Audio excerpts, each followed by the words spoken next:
السلام علیکم ناظرین، پچھلی ویڈیو میں ہم نے ترکی کے صدر طیب اردغان کے بارے میں ان کی جو کامیابیاں تھیں اس کی وجوہات بتائی تھیں کہ انہوں نے کن اصولوں پر عمل کیا تو اللہ تعالیٰ نے ان کو کامیابیاں عطا فرمائیں، اور ایسے حالات میں کامیابیاں عطا فرمائیں کہ بظاہر بہت ہی مشکل نظر آ رہا تھا کہ ان کی حکومت کامیاب ہو جائے۔ یعنی 5 دفعہ ان کی پارٹی کو بدلا گیا اور پابندی لگائی گئی اس پر۔ ان کے جو استاد تھے نجم الدین اربکان، ان کو جیلیں دیکھنی پڑی اور بالآخر کئی ساتھیوں کو پھانسی پر بھی لٹکا دیا گیا۔ تو طیب اردغان کی ہم نے وہ جو انہوں نے جن اصولوں پر عمل کیا وہ بتائے تھے۔ آج ہم ترکی کے صدر طیب اردغان کی ابتدائی زندگی اور کچھ ان کی ذاتی خصوصیات اور اوصاف کے بارے میں بات کریں گے، اور اس کا مقصد یہ ہے کہ ہمارے حکمران یا ہم خود جس پوسٹ پر بھی ہمیں لیڈ کرنے کا موقع ملے تو ہم ان خصوصیات کو اپنائیں تاکہ ہمیں بھی کامیابی مل جائے۔ تو بات ہم یہاں سے شروع کرتے ہیں۔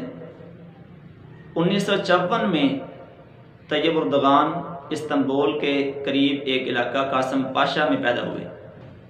ان کا گھرانہ ایک غریب گھرانہ تھا، لیکن والد جو ہیں وہ بچوں کی تعلیم اور تربیت کا خاص خیال رکھتے تھے۔ چنانچہ اگرچہ انہوں نے غربت میں پرورش پائی، لیکن تعلیم و تربیت کے اعتبار سے کسی قسم کی کمی نہیں آنے دی گئی۔ ایک غریب گھرانے میں آنکھ کھولی، اور غریب گھرانے میں آنکھ کھولنے کے بعد جو کچھ ہوتا ہے، جن مشکلات سے سامنا ہوتا ہے اور جن چیلنجز سے انسان کو گزرنا پڑتا ہے، وہ سارے کے سارے چیلنجز انہوں نے قبول کیے۔ اور جیسا کہ کہا جاتا ہے کہ بڑے لیڈر جو ہیں ان میں سے اکثر غربت کی جھونپڑیوں میں پیدا ہوتے ہیں، پھر آہستہ آہستہ وہ محنت سے گزرتے ہوئے ترقی کرتے ہیں۔ جیسا کہ بڑے لیڈروں کی کہانیاں ہیں، چاہے وہ اسلامی اعتبار سے ہوں، نبی پاک صلی اللہ علیہ وسلم کی زندگی پڑھ لیں، حضرت عمر فاروق رضی اللہ تعالیٰ عنہ، اور دوسرے لوگ، اور چاہے وہ کافروں کے لوگ ہوں یعنی غیر مسلم ہوں، ابراہیم لنکن، اس کی بھی کہانی یہی ہے۔ تو انہوں نے بھی اسی طرح سے وقت گزارا۔ تربیت کے اعتبار سے گھر میں کچھ تربیت ہوئی، اور امام و خطیب سکول کے اندر ان کی دینی تربیت، قرآن پاک کی تعلیم اور دین کی تعلیم اور اللہ تعالیٰ جل شانہ کا ذکر اور اسلامی عقائد نظریات ملے وہاں سے۔ اور قاسم پاشا علاقے میں ہی انہوں نے گریجویشن پاس کی۔ اس کے بعد یہ مرمرہ یونیورسٹی میں بزنس ایڈمنسٹریشن کی ڈگری حاصل کی انہوں نے۔ یہ تو ان کی تعلیم تھی، اور تعلیم میں خوب انہوں نے محنت کی، اور جس کا ہمیں اثر بھی معلوم ہوتا ہے، پتہ بھی چلتا ہے کہ واقعتاً انہوں نے محنت کے ساتھ بزنس کو پڑھا ہے۔ چنانچہ جب پہلی دفعہ وزیر اعظم بنے، جیسا کہ ہم نے پچھلی ویڈیو میں ذکر کیا تھا، تو سب سے پہلے جب یورپ کا دورہ کیا تو اپنے ملک کے تاجروں کو اپنے ساتھ لے کر گئے تاکہ نئے تجارتی معاہدات ہوں اور ترکی اپنے پاؤں پر کھڑا ہو سکے، معیشت کو، اکانومی کو سہارا مل سکے۔ اب ان کے گیم ان کو کون سا پسند تھا؟ تو گیم انہوں نے فٹ بال کیا۔ فٹ بال ان کو پسند تھا، اس میں دلچسپی تھی، اور اگر یہ اس طرف نہ آتے تو شاید ترکی کی نیشنل فٹ بال ٹیم کے یہ کپتان ہوتے، لیکن والد نے ان کو اس طرف نہیں جانے دیا، حالات بھی نہیں تھی اور کچھ زیادہ فوائد بھی اس وقت اس طرح کے گیموں میں نہیں تھے۔ تو بہرحال فٹ بال پسند تھا، اور قاسم پاشا کے کلب میں ہی انہوں نے فٹ بال شروع کیا، اور وہاں پہ ہی یہ فٹ بال کے میدان میں کارکردگی دکھانے لگے۔ لیکن آہستہ آہستہ ان کا ذہن جو ہے وہ سیاست کی طرف آنا شروع ہوا۔ اس پہ ہم بعد میں بات کرتے ہیں۔ روحانی سلسلہ یعنی تصوف کون سا سلسلہ، کون سے سلسلے سے یہ منسلک ہیں؟ تو وہ نقش بندی سلسلہ ہے۔ آج بھی جن لوگوں کی چھاپ ان کی جماعت پہ نظر آتی ہے، جسٹس اینڈ ڈیولپمنٹ پارٹی پر، وہ نقش بندی لوگ ہیں، یعنی نقش بندی سلسلہ کی پوری چھاپ نظر آتی ہے۔ شیخ محمود آفندی جو کہ ان کے سلسلے کے استاد ہیں، ان کی جماعت کے جو ہیں بڑے لوگوں کے استاد ہیں، بڑے کارکن ان کے ساتھ بیعت ہیں۔ اور ترکی نے چونکہ 600 سال تک مسلمانوں کی قیادت کی، اسلامی دنیا کی قیادت کی، اس لیے یہاں پر بہت سارے بڑے بزرگ ان کو مزار موجود ہیں۔ مولانا جلال الدین رومی رحمۃ اللہ علیہ، مولا روم جن کو کہا جاتا ہے، بہت بڑا دربار ہے ان کا انقرہ میں۔ اور اس کے علاوہ ابن العربی، شیخ ابن العربی، بہت بڑے بزرگ، بہت بڑے شیخ، اور سکندر پاشا اور شیخ محمود آفندی، اور سلطان محمد فاتح جو کہ ایک بہت بڑے فاتح گزرے ہیں، نبی پاک صلی اللہ علیہ وسلم کی حدیث کے مصداق کے طور پر وہ ان کے لیے بہت بڑی خوشخبری ہے کہ انہوں نے قسطنطنیہ کو فتح کیا۔ تو ان کے جو استاد تھے انہوں نے بھی ان کی تربیت کی تھی۔ شمس الدین آق ان کا نام ہے، میں نے ایک کتاب میں پڑھا تھا جو کہ ترکی کی ہی تاریخ سے متعلق ایک کتاب تھی، دولت عثمانیہ اس کا نام۔ تو وہاں پر بھی ہمیں شیخ نظر آتے ہیں اور تصوف کا سلسلہ نظر آتا ہے۔ تو تصوف کے اعتبار سے یہ نقشبندی سلسلے کے ساتھ منسلک ہیں۔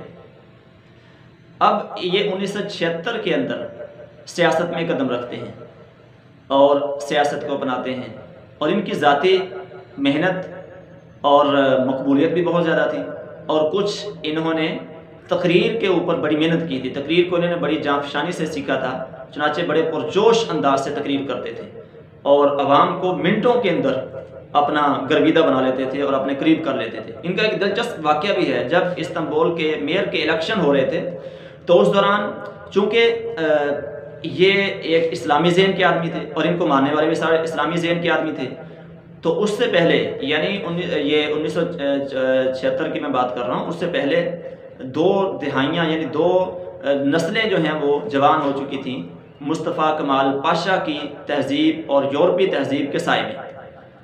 تو ان کی قیادت کو، ان کے ذہن کو، ان کی سوچ کو قبول نہیں کر رہے تھے یہاں پر جو بڑے بڑے سٹیک ہولڈرز تھے، خاص طور پر فوج اور بیوروکریسی اور جو بڑے بڑے تھنک ٹینک تھے، وہ ان کی سوچ کو قبول نہیں کر رہے تھے اور نہ ہی ان کو مقبول ہونے کا وہ موقع دینا چاہتے تھے۔ لیکن ان کے اندر عثمانی فاتحین کا خون گردش کر رہا تھا، ان کی سوچوں میں، ان کے دل کے اندر، دل کی دھڑکنوں میں، تو چنانچہ یہ اس کو زندہ کرنا چاہتے تھے۔ اور مصطفیٰ کمال پاشا کے جو جانشین تھے وہ ترکی کو سیکولر دیکھنا چاہتے تھے اور ترکی میں یورپی نظام دیکھنا چاہتے تھے، ترکی میں وہ اسلام کے مخالف چیزیں دیکھنا چاہتے تھے، لیکن ان کا ذہن چونکہ اسلامی تھا اس لیے مخالفت تو ہونی تھی۔ 5 پارٹیاں بدل چکے تھے، وہ ان کو بند کروا چکے تھے، پابندی لگوا چکے تھے۔ تو اب ایک دن استنبول کے آفس میں، یعنی ان کے آفس میں، ان کی جو رفاہ پارٹی تھی اس کے آفس میں فون آتا ہے اور فون پہ بات ہوتی ہے۔ وہ کہتے ہیں کہ آج اتنے منٹ سے لے کر اتنے بجے سے لے کر اتنے بجے تک بجلی اور فون بند رہے گا، اس کے بعد لائن منقطع ہوگی۔ تو فون سننے والے نے، جو ان کا ہی ایک ممبر تھا، رکن تھا، اس نے اپنے ساتھیوں کو فون کیا اور کہا کہ آپ نے پریشان نہیں ہونا۔ چنانچہ ایسے ہی ہوا کہ اتنے بجے فون بند ہوا اور اس کے بعد جو انہوں نے ٹائم دیا تھا اس پر لائن دوبارہ جڑ گئی۔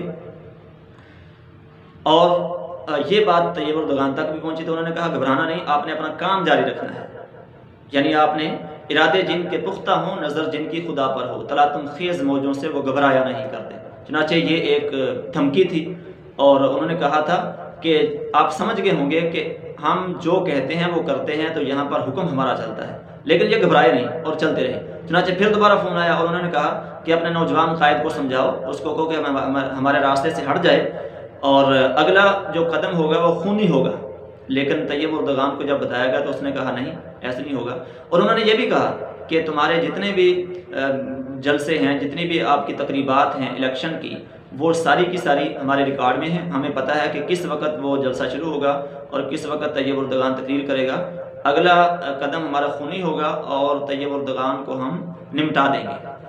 تو انہوں نے دھمکی دی، لیکن طیب اردگان کو ان کے ساتھیوں نے کہا کہ ہم وقت بدل دیتے ہیں، لیکن نوجوان قائد نے کہا کہ اگر ہم جگہ بدلتے ہیں، وقت بدلتے ہیں، تو ہمارے جو فالورز ہیں ان تک اچھا پیغام نہیں جائے گا۔ چنانچہ انہوں نے اپنا کام جاری رکھا اور پوری تیاری کی، اور پوری تیاری کے بعد یہ میدان میں گئے، اسلحہ لے کر گئے، گاڑی کے اوپر کھڑے ہو کر تقریر کرنی تھی۔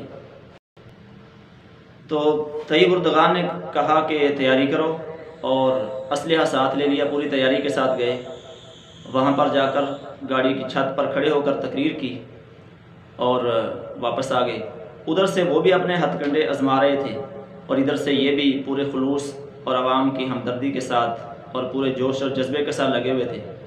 اللہ تعالیٰ کو یہی منظور تھا، چنانچہ طیب اردوغان جو ہیں وہ ترکی کے استنبول کے میئر بن گئے، اور پھر انہوں نے ریکارڈ وہاں پر ترقی کی، یعنی صفائی ستھرائی کا نظام اور اسی طرح سے سڑکوں کا نظام، ریلوے کا نظام ایسا کر دیا کہ ترکی جو ہے 1994 سے 98 تک اتنے کام کیے کہ یہ جو استنبول کا شہر ہے یہ یورپ کے بڑے بڑے شہروں کو پیچھے چھوڑ گیا، تو عوام میں اور زیادہ مقبولیت ان کی بڑھ گئی۔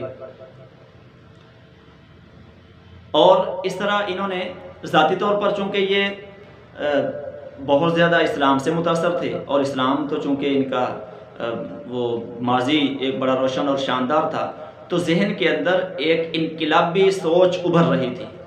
اس کے لیے انہوں نے کیا کیا؟ اس کے لیے انہوں نے نوجوانوں کے اندر جو علماء کی، یعنی ایسے علماء جو کہ انقلابی سوچ رکھتے تھے، جیسے حسن البنا شہید رحمۃ اللہ علیہ، ان کی کتابیں، اور اسی طرح سے سید قطب جن کی کتاب ایم اے عربی کے اندر بھی، جب ہم نے ایم اے عربی کیا تھا تو اس میں بھی ہم نے سید قطب کے بارے میں پڑھا تھا، تو ان کی کتابیں انہوں نے دینی شروع کی۔ مولانا یوسف کاندلی رحمۃ اللہ علیہ کی کتابیں بھی ترکی زبان میں چھاپ کر انہوں نے اپنے کارکنوں کو، نوجوانوں کو تقسیم کرنا شروع کی۔ تو اس طرح سے انہوں نے ان کی ذہنی تربیت اور اسلامی تربیت شروع کی۔ بہرحال 98 تک یہ میئر رہے، اور اس کے بعد الیکشن ہوا، اور الیکشن کی تیاری کی انہوں نے۔ 2000 میں یہ ترکی کے صدر بن گئے، پہلے وزیر اعظم بنے اور اس کے بعد پھر صدر بنے، اور اس وقت سے لے کر اب تک یہ ترکی کے سب سے بڑے عہدے پر فائز ہیں۔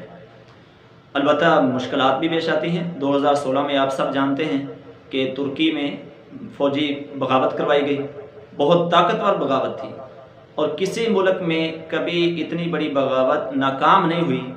یہ طیب اردوغان کی محنت، عوام کی اس کے ساتھ محبت اور ہمدردی، اور اس کی عوام کے ساتھ ہمدردی کا منہ بولتا ثبوت ہے کہ اتنی بڑی بغاوت جس میں امریکہ شریک تھا براہ راست، تو اس کو ناکام بنا دیا گیا، عوام نے اس کو ناکام بنایا، اور عوام نے اس جو بغاوت تھی اس کو لیڈ کرنے والے لوگوں کو پکڑ کر گرفتار کیا، تو چنانچہ اس بغاوت پر بھی قابو پا لیا گیا، اور اب تک ترکی جو ہے وہ ریکارڈ توڑ ترقی کے راستے پر گامزن ہے۔